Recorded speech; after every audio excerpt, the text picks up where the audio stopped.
বাংলাদেশের কোনো ক্ষেত্রেই কোনো উল্লেখযোগ্য দৃষ্টিগ্রাহ্য কোনো উন্নয়ন হয়েছে এটা আমরা লক্ষ্য করছি না। এটা এগুলির মধ্যে দিয়ে এবং আমাদের মিডিয়া, আমাদের কনসালটেন্ট সারাক্ষণই প্রচার করতে থাকে যে আমাদের সম্পদের অভাব, এই বিদেশি সাহায্য না হলে আমাদের চলবে না, কিন্তু বাস্তব অভিজ্ঞতাটা তাদের সামনে অনেক সময় উপস্থিত হয় না। প্রথমত যে এখন যারা সরকারে আছেন এটা তো জানেন যে তারা একটা একটা পুঁজিবাদী একটা যে বিশ্বায়ন বা একটা পুঁজিবাদী বিশ্ব ব্যবস্থার একটা প্রান্তিক একটা দেশ হিসাবে, এবং ইতিমধ্যেই তারা আমাদের বাংলাদেশকে একটা পুঁজিবাদী বিশ্ব বাজারের একটা প্রান্তিক বাজারে ইতিমধ্যে তারা এটাকে পরিণত করেছে। সুতরাং এক হচ্ছে যে এই সমস্ত তথাকথিত বিদেশি সাহায্যের মাধ্যমে এক হলো যে আমাদের অনেক বেশি এক্সপেন্সিভ হয়ে যাচ্ছে আমাদের সমস্ত কাজগুলি। দুই নম্বর হচ্ছে অনেক অপ্রয়োজনীয় ক্ষতিকর প্রকল্প নেওয়া হচ্ছে যেগুলিতে তাদের কর্মসংস্থান বা বিক্রির ব্যবস্থা হচ্ছে কিন্তু আমাদের ঋণের বোঝা বাড়ছে। আর তৃতীয়ত হচ্ছে সে সমস্ত বিদেশি ঋণের টাকার প্রক্রিয়ার মধ্যে দিয়ে, তার নেটওয়ার্কের মধ্যে দিয়ে আমাদের এখানে পলিসি লেভেলে এমন সব চেঞ্জ হচ্ছে যেগুলি নিউ লিবারেল একটা ফ্রেমওয়ার্কের মধ্যে বাংলাদেশকে নিয়ে যাওয়ার জন্য। এবং 13.5% of our budget is spent on debt service payment, which is the second largest allocation in our budget, right after education.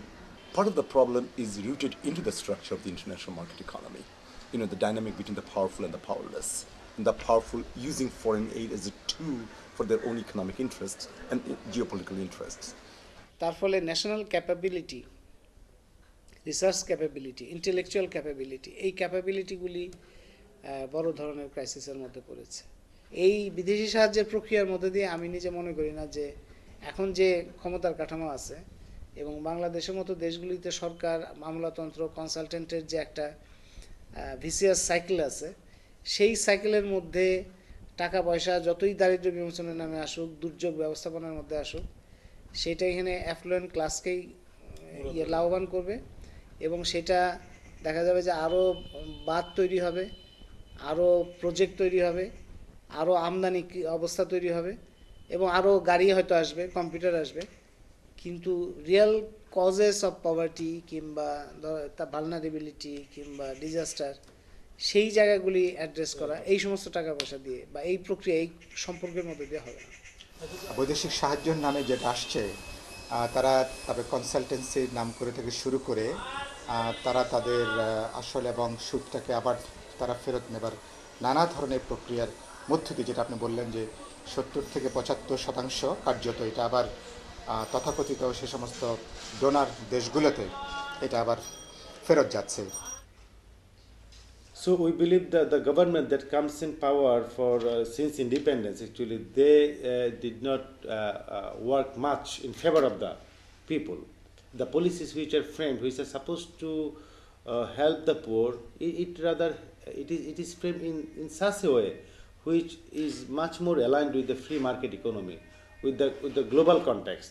তার ফলে দেখা যায় যে তারা টাকা দিচ্ছে, তাদের জনগণকে জানাচ্ছে যে আমরা ট্যাক্স, তোমাদের কাছ থেকে ট্যাক্সের পয়সা দিয়ে আমরা গরিব মানুষকে দিচ্ছি তৃতীয় বিশ্বে, কিন্তু আসলে তারা যে টাকাটা দিচ্ছে সেই টাকাটা দিয়ে তাদের কোম্পানির বাণিজ্যের জন্য দিচ্ছে।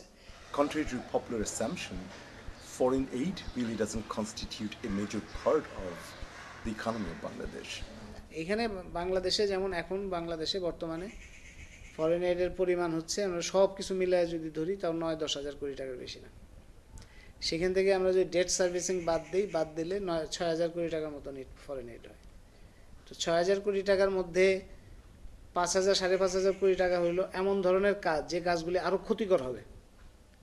আচ্ছা, 1,000 কোটি টাকা আমরা ধরতে পারি যেগুলিতে রিলিফ টিলিফ এই সমস্ত বা এই কিছু ধরনের সাপোর্ট, শিক্ষা, ইনস্ট্রুমেন্ট এই সমস্ত মধ্যে যাচ্ছে। তো সেইখানে আমাদের জিডিপি বর্তমানে হচ্ছে প্রায় 4 লাখ কোটি টাকা, তার মানে 1.5 থেকে 2% জিডিপি। সেইখানে আমরা রেমিটেন্স হিসেবে বাংলাদেশে বর্তমানে আসে, ফরেন এড হিসেবে যা আসে তার প্রায় 5 গুণ বেশি, মানে 30,000 কোটি টাকারও বেশি রেমিটেন্স আসে। তো সেইখানে আমি যদি ফরেন এডের এখন প্রজেক্টগুলি দেখি, অ্যানুয়াল ডেভেলপমেন্ট প্রজেক্ট এবং অন্যান্য, 5,000 কোটি টাকা আমরা যদি বাদ দিয়ে দিতে পারি তাহলে বরঞ্চ অনেক ভার থেকে, অনেক রাহু থেকে আমরা রক্ষা পাবো। যেমন ধরেন এনার্জি সেক্টরে তাদের যে সমস্ত কাজ আছে, পাওয়ার সেক্টরে তাদের যে সমস্ত প্রজেক্ট আছে, কিংবা ওয়াটার সেক্টরে তাদের যে সমস্ত প্রজেক্ট আছে, সেই প্রজেক্টগুলি ভবিষ্যতে আরও ক্ষতি করবে, এটা নিশ্চিতভাবে বলা যায়। যেটুকু ঋণ বা সাহায্যের এখানে কথা বলা হচ্ছে, আমাদের এখানে বিদেশ থেকে যে রেমিটেন্স যেটা আসছে, এটাকে যদি যথাযথভাবে যদি এটাকে পুনর্বিনিয়োগের কোনো সুযোগ যদি এখানে করে দেওয়া যায়, এবং আমাদের এখানে বিভিন্নভাবে আমাদের এখানে রপ্তানিমুখী উদ্যোগের মধ্য দিয়ে আমরা বাইরে থেকেও যে অর্থটা যেটা এখানে আসছে, সত্যি সত্যি যদি এখানে উৎপাদনমূলক এখানে বিনিয়োগের যদি একটা সুযোগ বা সে ব্যাপারে সরকার থেকে যদি আমরা একটা ব্যবস্থাটা করতে পারি, তাহলে এই বৈদেশিক সাহায্যের অবশিষ্ট আমাদের যে নির্ভরতা যেটুকু আছে সেটুকু আসলে কাটিয়ে ওঠা সম্ভব। But on the other hand, you see, even you find economists who are suggesting now that Bangladesh don't need aid because it is on a small percentage. So if we can really combat the corruption, if we have sort of good management of our remittance, which is around $5 billion, so we can really develop our own sort of capacity to manage the country.